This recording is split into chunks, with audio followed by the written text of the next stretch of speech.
If you can find a niche that's super unique, something that you just stick to and you do over and over and over again that's super interesting and iconic, you can blow up on there. Artists should have the resources they need to do the work that runs through their veins.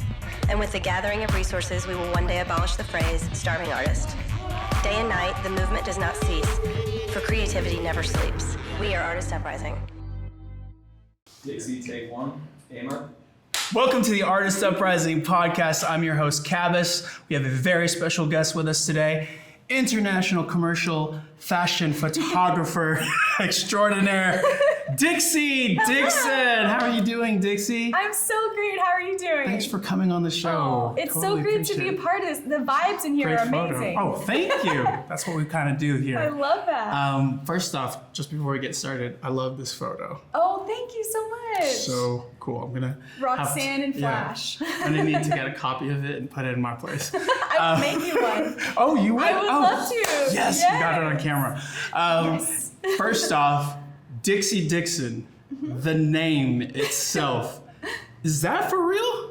It is for real. Okay. It's my nickname since I was in the sixth grade. Tell me the story about the name then. So the name happened, I was in sixth grade and on the soccer team. Yeah. And my best friend, Courtney, there was 4 Lindsays on the soccer team. So as you can imagine, calling me on and off the field was tricky because if you said Lindsay, all 4 Lindsays would, look up and right. so my best friend nicknamed me Pixie Dixie at the time from my last name Dixon. Yeah. And so that just turned into Dixie, and then Dixie was on all my uniforms, and it just stuck, and people thought I looked more like a Dixie than a Lindsay. Wow. And Dixie Dixon sounds super hokey, but it's memorable. It's memorable. And so I just went with it, and I'm from Texas, so very cool. It's kind of Texas. It's like a perfect marriage, like just perfect branding, everything Dixie. I mean, the whole thing right here. I appreciate so that. let's get into how you got into photography. Yeah. How you were young when you got into it, right? Yeah. Like, tell me a little bit about that. Oh, okay. Absolutely. Yeah. I was, so I grew up an only child. And so photography for me was sort of one of those things where I could entertain myself and get creative. Wow. And I was very much shy, and I'm still an introvert, which seems really weird. I know I can appear very extroverted, but wow. I gain a lot of energy from being alone and reflection. And so photography for me, my dad gave me my first real camera when I was 12. Okay. And he showed me how to use it. It was a manual film camera at the time. So you started with manual, yes. It's like no automatic at all? No automatic. Were you figuring it out on your? Yes. Okay. Yeah, it took a while. Okay. And I can remember. Self-taught? Yeah. Self-taught. How did you do that? Originally. How did you do that? Well, my dad was really helpful. Okay. Yeah, so Yeah. he kind of showed me the basics on which film to use and how to focus and all of those, important elements. And were you developing film yourself? It's funny. So in high school, I was in the marching band. No, really? Yes, total band nerd. Okay. Yeah. And, What did you play? I played saxophone. Oh, Yeah. okay. We'll bring out the saxophone. Okay. I will bring it next time. Yeah. So you played? But, Yeah. So I ended up, one day we were marching and I misstepped and I ran like smack dab into a tuba player, and it was domino effects, and it was just really stressful. Is it on video? And I wish it was. That would have been amazing. Throwback Thursday, I think. That would be really good. Right. So my band director yelled at me, made me cry in front of the whole band, and so I quit band the next day and I joined the yearbook staff, so I can actually thank him for that, because then I got into photography, and that's when I started developing my own film. So I took all these summer classes in order to get into yearbook, because normally you have to have taken all these classes and stuff, and I hadn't taken them yet. And so I just immersed myself in it, and I completely fell in love with photography. I mean, it was such a passion. Developing your own film. Yes. That is, I not started, but in college I took a photography class, and I did the whole red room. What is it? The dark room. The red room. Yeah, that shows you how real good I am at It is red though. the red room, the dark room. But I could never get the photos to come out the way I wanted to. Oh. How did you get that? Like, how did you master that? That was tough. Okay. I mean, so much practice. I would clock 7 to 12 hours in there. Really? Yes, with all those chemicals. So this was like a real like thing where you got the camera, you started shooting photos, and it was like you really fell into it. Oh yeah. I mean, I was just fully, it felt like something I was just meant to do. Really? I mean, my teachers were just like, wow, she really loves this. She really loves this. Yeah. Can you remember like your first portrait or your first like work that you did? Ooh, you know, it's interesting. So what was it, senior year of college, Okay. I ended up Googling fashion photography study abroad. And one came up through Syracuse University. It was the only program. Right. So I ended up going over to London and Prague to study with a world-renowned fashion photographer. Wow. And that is when I totally fell in love with the fashion. Who is the photographer? Jeff Licata. Okay. Yeah. Wow. So he shot Okay. for Valentino and Calvin Klein, all these huge brands. And I just remember I got to photograph this model. She didn't speak any English. She was all of 14 years old with this beautiful big hair in Prague in front of this gorgeous door. Right. That was definitely one of my favorite shots and ended up winning an award. Yeah. Yeah. Wow. Like, so this is like right off the bat. Yeah, like still in college. Oh. Wow. So What was excited. some of the main lessons that you learned from that time? Oh, so many. Oh my gosh. I can remember just writing so many notes, but some of the major lessons is you really have to build a team, and you want to work with people that are creatively inspire you. That's such a huge part of it, because if you have negativity on set and people, you know, belittling, like I had a makeup artist belittle one of the models once, that does not work.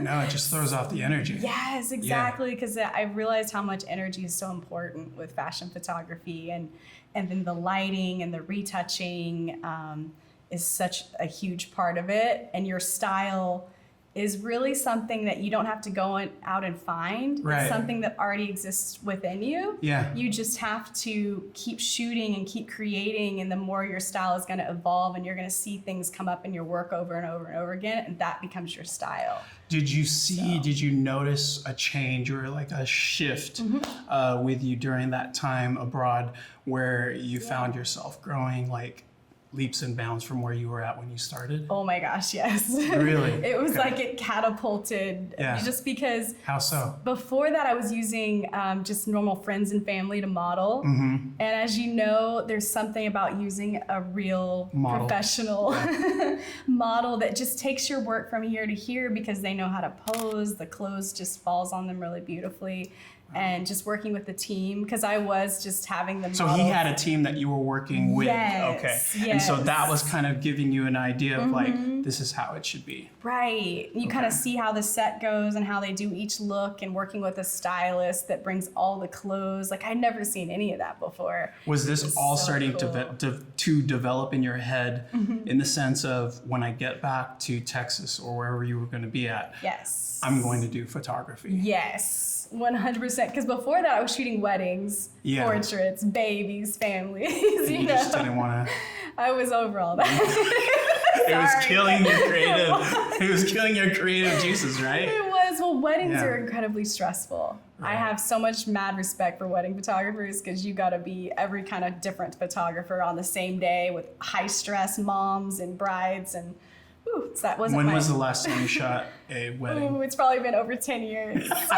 You knew exactly what you wanted to Yes. do. Okay. That's so well said, though, because it was like I studied abroad and this whole new world opened for me. So when I got back, then I started testing with real models, real makeup artists. I actually was using Model Mayhem to like get the crew. Okay. You know? Yeah. Okay. Old school. Very cool. No, that is awesome. Yeah, now we I'm use sure. Instagram. Yeah, that's But, great. Yeah. Oh my goodness. So funny how it all. Did you 'cause have in mind like people when you were in London? Were you thinking in your head, I'm going to build my team, I'm going to work with this person, and that person? Or I did didn't that know develop over anyone. time? I Really? did not know anyone at that point. Let's talk about how Yeah. you built your team. What was that process like? How did it happen? Yeah, so it happens very organically. So I was a business major in school growing up, Yeah. so I always learned like the importance of networking and getting out there. And as much as I'm an introvert, I like force myself to get Right, out there. right. But yeah, just on the Model Mayhem, so I started working with some local models. And then they would know other people that was like a makeup artist or a stylist. And so I would get to know all these different people that way. Yeah. And then, so it's a lot of like referrals. Like, who do you know, if I know someone like a model, who do you know that's a great makeup artist? And she would refer me to them, and then we'd start working together. Right. And then I ended up booking a big campaign for Magpul. Okay. And basically, I had never worked with a producer or a lighting technician or any of these things, but I knew about them through all my networking. And so I knew who to call for that campaign. Did you fake it like you knew it when you talked to them? Like, oh yeah, sure, totally. Oh yeah. You did?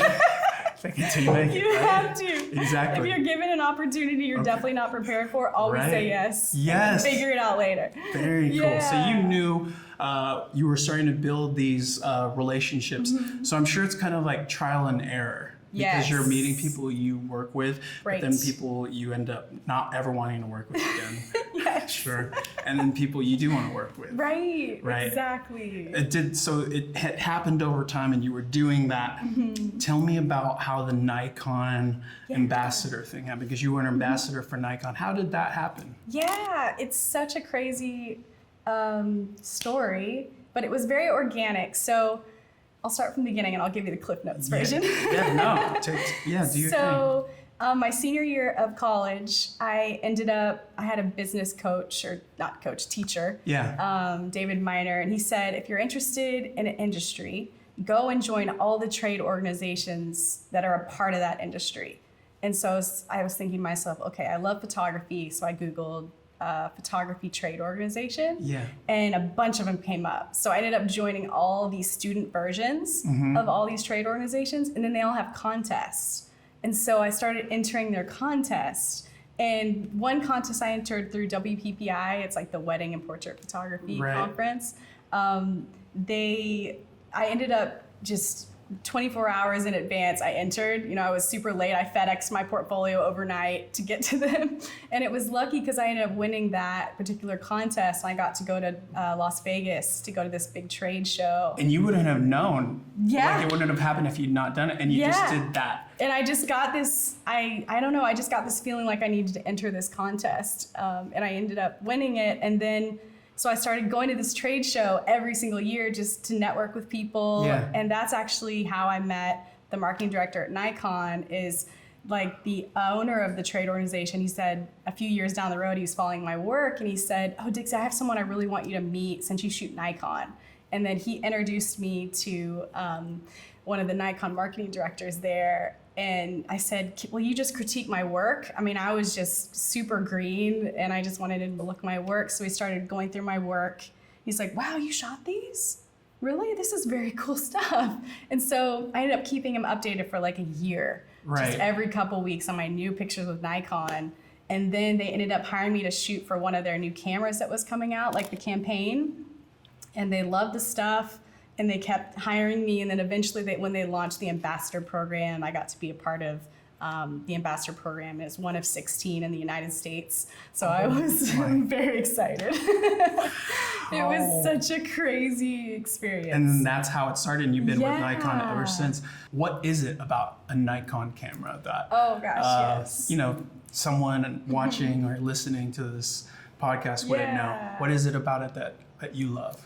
I love the way it renders skin tones in portraits. Mm-hmm. There's something about the secret sauce Nikon uses between their lenses and their cameras that it's just creamy. It's not overly sharp like a lot of the other camera brands. I'm not going to name them. Yeah, I'm not saying any cameras today. I'm just going to talk about Nikon, exactly. Right. So they tend to look a little bit more digital and overly sharp, whereas the Nikons, I feel like, just accentuate the look of the people. So if you're a portrait photographer, I love Nikons because it's like the eyes will be tack sharp and everything else falls out of focus really nicely when you shoot wide open, like a wide open aperture, like 1.8 or 2.0. But it's just, there's something about the skin tones and the color and the quality of the images that I just can't get enough of.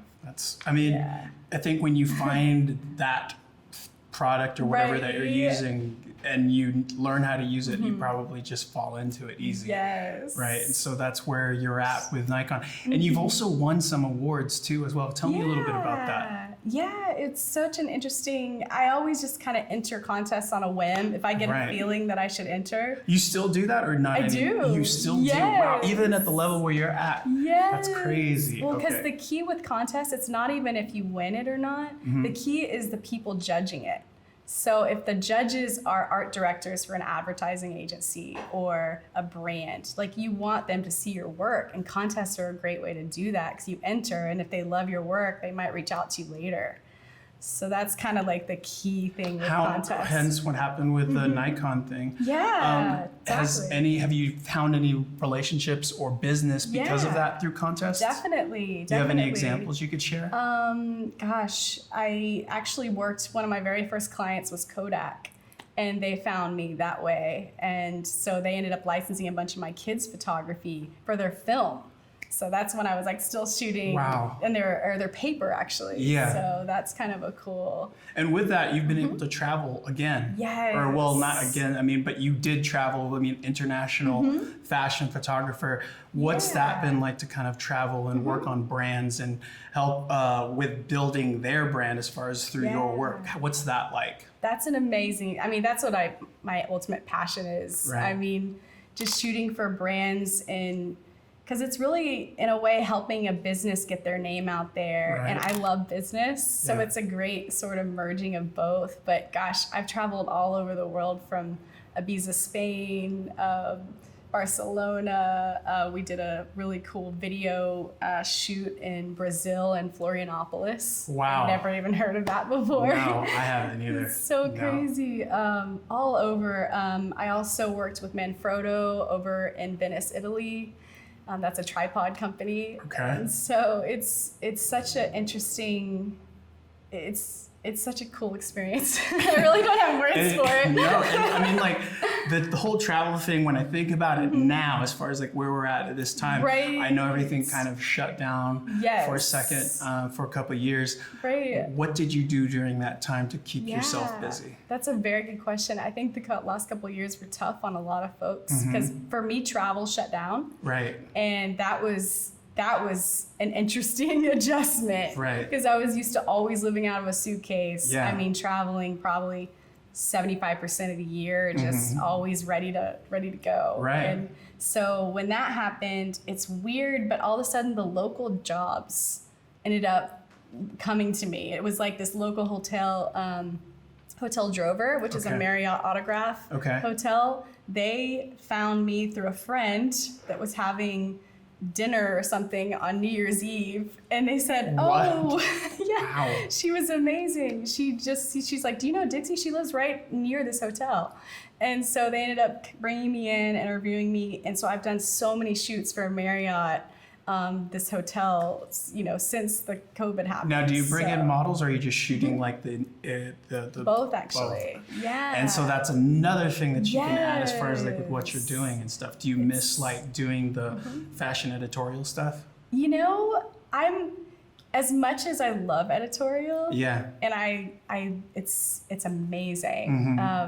I'm more of a commercial fashion. Okay. Because editorial is a little bit different style, and I would say that my style is a little bit more commercial, working with products and brands and still showcasing the feeling of wearing the clothes, right, but in a more commercial way. But in a lot of ways, the commercial thing has taken you all over the world. Yes. So I'm happy about that. How did you utilize tools such as like Instagram, TikTok and whatnot to kind of like grow your business? Right. I'm not so much on TikTok, but I should be, I guess. It's okay. I'm a little bit of a slow adopter to all the social stuff. No, but you have Instagram on lock. I do. Yeah. I do try to do the Instagram. It's weird. When I was first starting out in college, Facebook was just launching. And so I ended up uploading a bunch of portraits and things I was shooting. That's actually one of the ways that I got business early on. Oh, okay. So my friends would see the portraits and they would really like those, and then they would hire me to shoot and they would pay me. And so I'm always kind of been fascinated by it. It was funny because a friend actually signed me up for social media. Right. I said, I don't want to be on Facebook. That's not my thing. No. The only reason why I'm on it is because business, obviously. Right. Otherwise, I would probably be introvert and not on it at all. But you do it because of the business and stuff. Yes. So now I do get jobs from it. I don't do a lot of the sponsored posts and things of that nature because I don't know. I just kind of try. Was everything just like word of mouth then? Yeah. So it was kind of just like an organic growth. What would you recommend to an aspiring like photographer who wants to grow their brand organically like you did? Yeah, absolutely. I mean, I would definitely say be on social media. And if you can, the more unique you can be, the best. Because if you can find a niche that's super unique, it's so hard these days because there's so many amazing people out there, but something that you just stick to and you do over and over and over again that's super interesting and iconic. If you can find that niche, you can blow up on there. Really? Yeah, it's just tricky. For me, it's interesting because I shoot so many different things. I shoot architecture for these hotels. I shoot models. I shoot beverage companies. It's harder for me to have a cohesive, I struggle a little bit having a cohesive Instagram because there's just so many different things I shoot. Oh yeah, so the whole filtration and stuff isn't necessarily all curated perfectly, but it still doesn't matter if you're getting business though. That's so true. And what I find interesting is I have a lot of clients that like to follow me on Instagram just to see what I'm up to. So it's an easier way instead of email. They just see the Instagram stories, they see what shoots I'm on. They love like seeing that behind the scenes. What's the percentage of people reaching out to you through your website as opposed to Instagram?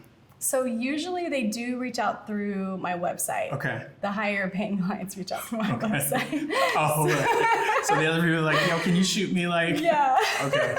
The other ones are more just kind of models or makeup artists that want to collaborate. Usually they'll reach out on Instagram, which is cool. You get, I'm sure, a lot of that now, like locally and whatnot. Totally. Do you have any plans of like getting back out there?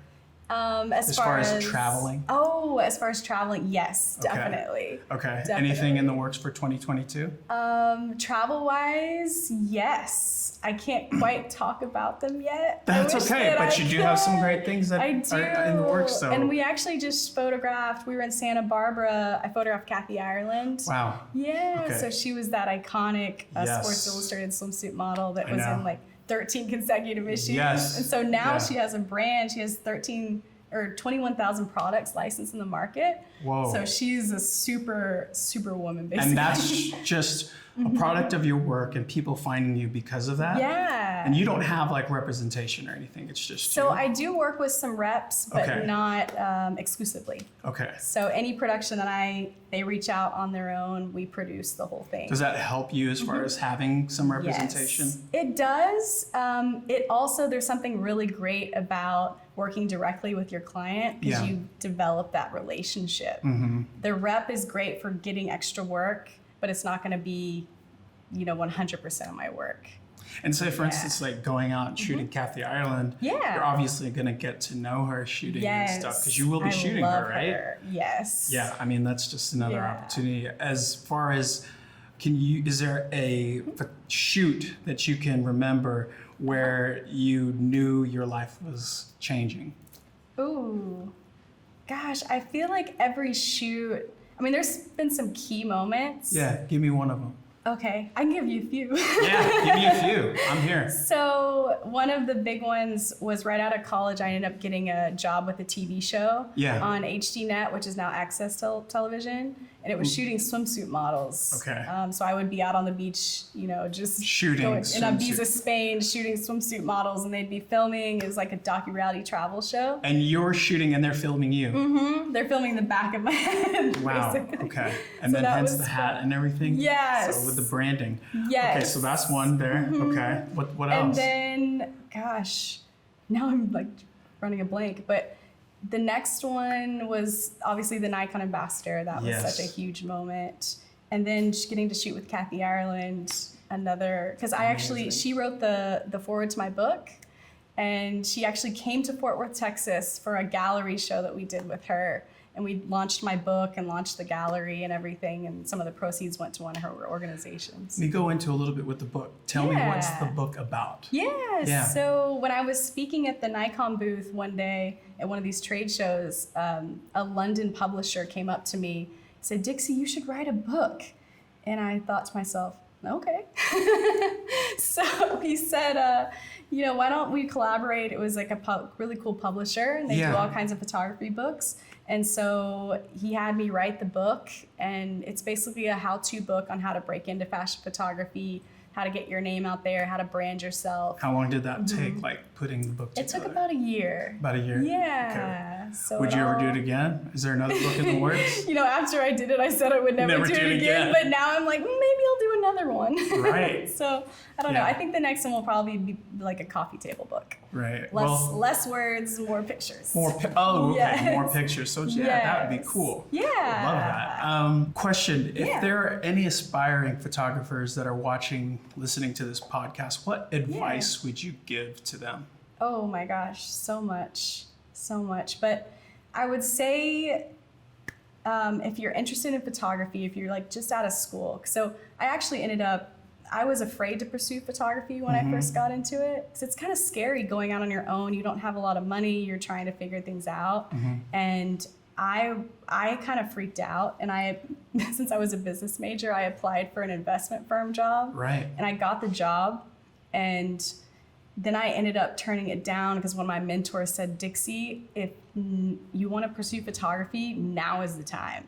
Like you don't want to get locked in a lifestyle making this investment firm kind of money, and then you're even more scared to jump into photography. So if this is something you want to do, now is the time. You should just go for it."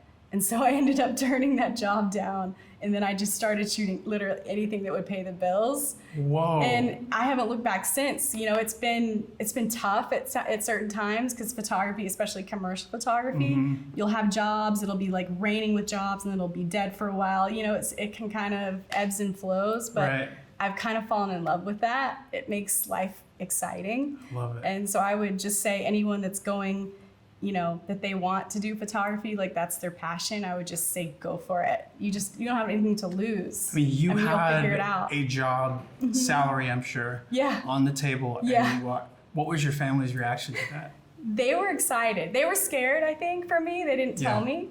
But I mean, both my folks did that. They've done the salaried job. Right. And you got to do stuff that feeds your soul, or you can just get lost in it and just, because essentially we've grown up in school being trained to be factory workers, essentially. And so it makes it harder for us to go against the grain and do something that we love. But I think if you can do that, the reward it's like nothing else. Wow. Yeah. I feel like I gotta leave on that.